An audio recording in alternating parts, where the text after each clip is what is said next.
If you're thinking about getting into the data field for the very first time, one question comes up all the time. Is Microsoft Excel still relevant today?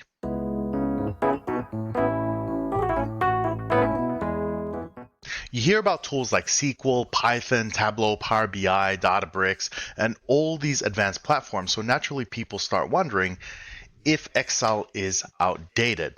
As someone who has worked as a data analyst for over 10 years, my answer is actually very simple. Excel is still extremely valuable, but it really depends on where you are in your journey, which kind of determines what the answer is. And I'd really love to hear you guys weigh in on this, on your opinion on Microsoft Excel in the industry. But let's start with part one, which is when you're deep in the field. If you've been working in analytics for a long time, like I have, I'm 10 years now, which is kind of crazy when I think about it. You may notice that you actually start using Excel less and less. But that's not because Excel is necessarily bad. It's because over time you gain access to much more powerful tools. Things like obviously SQL, Tableau, Ultrix, Tableau Prep, 9, Databricks, Python environments, and really the list goes on. Also, the data sets we work with also become much larger. Excel will handle maybe a few tens of thousands, maybe 100,000, something like that. But what do you do once you have to handle 100 million? We are now talking a whole different era of computing. Plus, there are some industries that require a higher level of security. For example, in my last role working in banking, we had extremely strict rules around data usage. We had to be very careful where the data was stored, who was accessing it, how it was being analyzed. Exporting large data sets into Excel was like a big no-no because of the security risk. You wouldn't want, someone's credit card details suddenly leaking, right? You don't want to have to deal with that. So that's why we have very strict rules in place.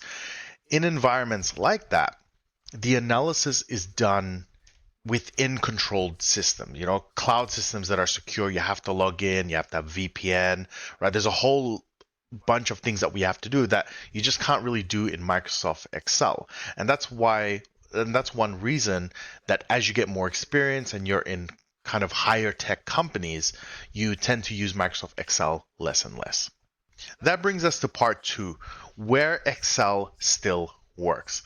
Even with these advanced tools, Excel is still extremely useful in certain situations. For example, if you have a data set, right, a safe data set that you can have on your system that isn't sensitive or anything like that, Excel can be perfect for a really quick analysis. Sometimes you just want to do, quickly inspect the data, you want to chop it up a little bit, you want to run some really quick, validation calculations, you test an idea. So Excel is really great for that, but it's important to understand something about Excel. And I know a lot of people fall into this trap. Excel is not really designed to be a long-term analytics solution. It works well for small to medium data sets, quick analysis, but once data becomes large or complex and you need to control it and there's processes that happen, that's when other tools start to really take over because they're just they're just better at it. I don't know how else to say it, but and that's probably why they cost, 10 or 100 times more expensive. So Excel really becomes more of a supporting tool rather than the core system. And if you do want to learn these more advanced tools, so say you've already got like a little bit of Excel and maybe you're struggling to get junior roles and you want to beef up that resume, I do teach Tableau like in depth, the whole platform, SQL, Tableau Cloud, obviously I think I said Tableau Prep already, Agile, there's like a job guide on the website. Be sure to check that out because I'm still getting questions all the time. Do you have training courses, after doing this for so many years? So please check out the links in the description below. And as a little bit of a special bonus, if you comment free Tableau or free or something funny in the description, I'll give you 3 months of free site access to the website, right? That's all you have to do. Just drop a comment. And it even includes a complete job guide. Pretty cool. This brings us to part three, why Excel is amazing for beginners. If you're just entering the data field for the first time, or you're considering it and you're going, I don't even know where to get started, Excel is actually one of the best tools you can start with. At the beginning, you probably obviously, well, you obviously won't know any advanced tools, and that's actually completely normal. Nobody expects that for entry level roles. Excel is fantastic because when you're starting out, the data is, really easy to see. There's like tables. It's not, you don't have to write code to retrieve data and special windows to view it and all that kind of stuff, which gets kind of complicated for beginners. In Excel, the data is right there. The data sets are small. You can interact with them directly. You can do everything in one place, right? You can store the data obviously in there. You can clean it in Excel, analyze, create all your visualizations. So you get a really good appreciation for the entire analytical process. And another big advantage is that Excel is obviously affordable, it's easy to access, easy to install. I think these days you don't even have to install it. It's all through the browser, right? Very little setup. You don't need a lot of computational power to actually run it. And it's used in basically every organization. So it is used. There's a reason it's in every single organization, I should say. And from an employment perspective, it can actually be a great way to get your first role. So the first roles for, I'd say if you're coming out of university, obviously you're going to have your graduate roles. But if you're coming from a different industry, you would not be considered a graduate because obviously you might be on the little bit of an older side. Not that age is a bad thing. It's just that if you are, say, 25, 30 years old, coming from another industry, you're not a graduate because you have professional experience. That's the main difference I'm saying. Whereas with a graduate, you have no experience and you have the technical training just from the study. So we treat graduates differently from junior analysts. If it was a junior analyst, you can talk more business with them and then you add data in and you can work with them. With grads, you have to teach them everything. They don't know anything. Not insulting grads, but you've never been working in a business before. You don't know how all the, I don't want to say politics, but you don't know how all the processes work, how the players work. It's not anything you probably ever experienced in your life, right? I digress a little bit. But I'll also talk about kind of my experience when I first started getting into the field, because even though I do talk about this, but not everyone knows it, I didn't start off in data. I don't have a computer science degree, and I'm not knocking degrees or anything like that, but it just happened to be my journey. So up until almost, turning 30, maybe not turning 30, probably like my late 20s, I would say, I was pursuing a career in aerospace engineering. So all my studies were in aerospace engineering, almost 10 years worth of aerospace engineering, and then going, I really don't want to do, I just don't think this is what I really should be doing. And then I made the jump to go into data, and the most I had was just basic Excel skills. Now, what's basic? For my first job, they asked me in the interview, do you know what a pivot table was? And I had never heard of a pivot table. That should give you an idea of how much I actually knew about Excel. But I knew how to write like formulas and, I don't think I knew about filters, right? So it was a lot I didn't know about Excel, but it was enough for me to get a junior role. Aerospace engineers, we're good at things like mathematics, we're good at physics, we're good at what else? Fluid dynamics, that kind of stuff. But programming, we've never done any programming before. So there's very little crossover into data analytics, right? And what you'll find is, when you start applying for jobs and you're trying to figure out, is this a junior or a grad role? What you'll actually find is it'll say something like data analyst or insights analyst or reporting analyst, something like that. There's a lot of different names for the same thing, really. For the requirements, it'll say good with Excel, good with PowerPoint, good with Word. These are your entry level analyst roles.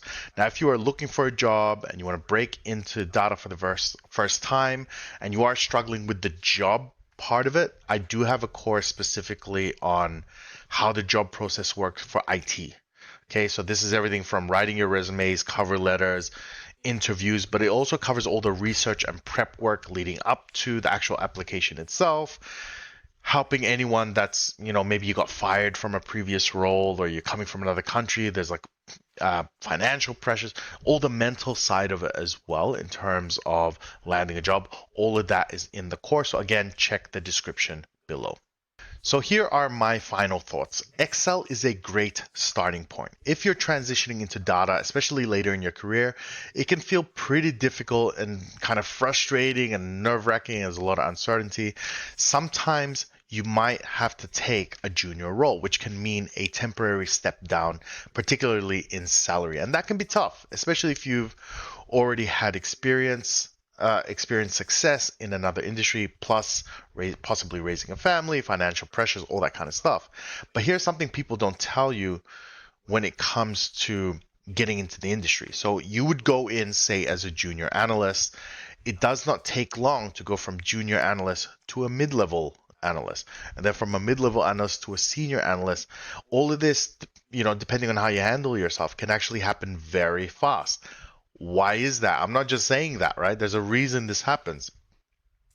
Because when you join a company, you're surrounded by people who are really good at SQL. They're good at data pipelines, analytical tools, agile, programming languages, machine learning, right? And if you're ambitious and proactive, you can start learning from them. You may be sitting right next to them. You start getting involved in projects. You learn new tools. You experiment with different technologies. All of it's there, right? And within a year or two, many people can reach mid-level roles or even higher. And within, 2 to 3 years, senior analyst roles become very realistic.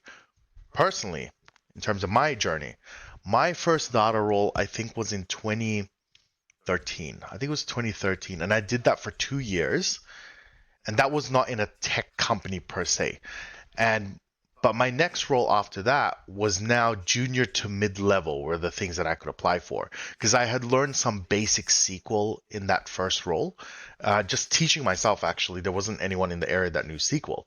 It was just kind of something that happened. And then by 2016, so what's that, 3 years, 4 years-ish, I was officially a senior analyst. Okay, now obviously senior analyst is like a spectrum. I was on the lower end of the spectrum of kind of just becoming a senior analyst, because I would meet other senior analysts and I'm like, these guys are just way better than me. Now you may think, well, Jed, you're obviously very smart with data, right? You're very good looking, you're dark and handsome, you're great at fishing. You know, some of those things are true. But look, I started at nothing, like many of you, basically nothing. And if someone who is, dark and handsome and great at fishing can do it, so can you. Anyways, back to the topic. Another big factor before we start finishing up here is that technology today is incredibly intuitive, right? It's well documented. You got online support, up to here, right? And obviously now we have a lot of AI tools. All of this stuff makes it so much easier to learn new technology, I would say, within a matter of days now compared to what it would have been decades ago, just because the technology is just better. And because of that, we can progress through our careers so much faster. And that's it for this episode. Thank you for watching as always. Like the video, subscribe. All of this stuff really helps the channel. I want to help as many people as I can who are struggling to find work. They're trying to learn skills. They're lost in YouTube, trying to piece it all together. They're trying to find jobs. Like all these struggles that I had, I'm trying to help as many people in the same situation. So every time you like and subscribe, all of that really helps me to spread the message. So thank you, and I'll see you in the next episode. Bye.